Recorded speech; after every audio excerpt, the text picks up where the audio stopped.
Hello दोस्तों, कैसे हैं आप। मैं आ गया हूँ एक बार फिर से आपके लिए एक रोचक और मज़ेदार जानकारी देने के लिए। कृपया ध्यान से देखें और इन्जॉय करें, और वीडियो को पसंद आए तो लाइक और सब्सक्राइब करें। धन्यवाद। खैर, खून, खांसी, खुशी, बैर, प्रीत, मदपान।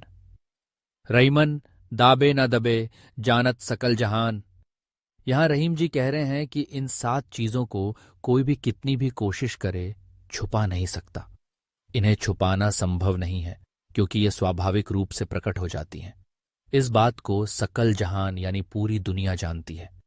पूर्ण अर्थ रहीम जी इस दोहे में समझा रहे हैं कि इंसान कितनी भी कोशिश कर ले, इन 7 चीजों खुशी, प्रेम, शत्रुता, खांसी, खून, भलाई और शराब का असर को छुपाना मुश्किल है।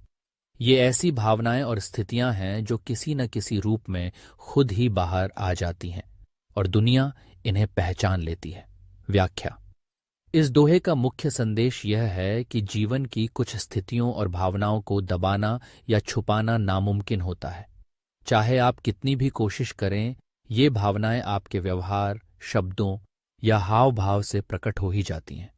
इसका मतलब है कि इंसान को ईमानदारी और स्वाभाविकता के साथ जीना चाहिए, क्योंकि कुछ चीजें छुपाने की नहीं होती, वे स्वाभाविक रूप से प्रकट होती हैं।